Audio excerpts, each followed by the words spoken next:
Hi friends, நான் உங்கள் அபி. காலையில் எழுந்திரிச்சதுமே தோசை குழம்பு வச்சு மார்னிங் டிஃபன் முடிச்சாச்சுங்க. சரி, ஆஃப்டர்நூனுக்கு ஏதாவது சிம்பிளாக சூப்பராக பண்ணலாம் அப்படின்னு யோசனை வந்துச்சு. அப்படி தோணுனதுமே நமக்கு ஃபஸ்ட்டு ஞாபகம் வந்தது இந்த காளான் தாங்க. காளான் எடுத்து நல்லா சுத்தம் பண்ணி சின்ன சின்னதாக கட் பண்ணி வச்சுருக்கேன்.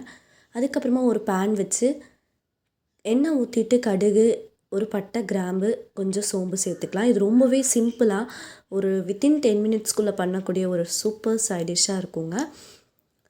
ஆனால் இது நமக்கு வேறு லெவல் டேஸ்ட்டாக இருக்கும். இன்றைக்கி நான் ஒரு 2 பெரிய வெங்காயம் நீளமாக கட் பண்ணி எடுத்து உள்ளே சேர்த்துருக்கேன். கூடவே ஒரு பச்சை மிளகாய் சேர்த்துக்கலாம். அடுத்ததாக ஒரு 2 தக்காளி பழத்தை கட் பண்ணிவிட்டு அப்படியே உள்ளே சேர்த்து வதக்கி விட்டுருங்க.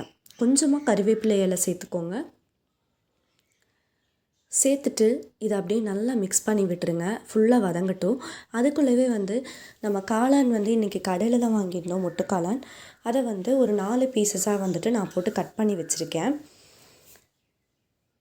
இந்தளவுக்கு இருந்துச்சுன்னா நமக்கு கரெக்டாக இருக்கும். ரொம்ப பெரிய பீஸாக இருந்துச்சுன்னா நமக்கு ஃபுல்லாக அந்த மசாலாஸ் எல்லாம் பிடிச்சி கிடைக்கிறது கொஞ்சம் கஷ்டமாக இருக்கும். அதனால் இந்த மாதிரி போட்டிங்க அப்படின்னா ஒரு பர்ஃபெக்டான டேஸ்ட்டில் நமக்கு கிடைக்கும். அதுக்கப்புறமா இப்போ நம்ம கரம் மசாலா கொஞ்சம் சேர்த்துக்கலாம். மஞ்சள் தூள் கொஞ்சம் சேர்த்துட்டு நமக்கு தேவையான அளவு மிளகாய்த்தூள் சேர்த்துக்கலாம். ஆல்ரெடி ஒரு மிளகாய் சேர்த்துருக்குறோம்.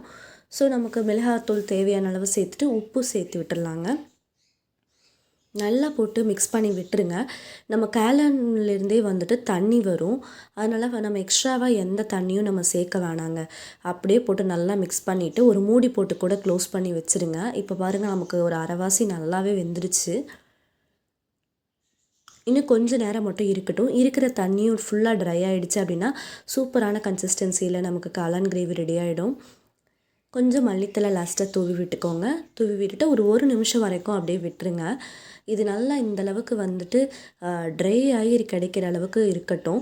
இதை அப்படியே எடுத்து சாப்பாட்டில் போட்டு சாப்பிட்டிங்கன்னா உங்களுக்கு வேறு லெவல் டேஸ்ட்டு தான். சிக்கன் மட்டன் எல்லாம் தோற்று போயிடும்.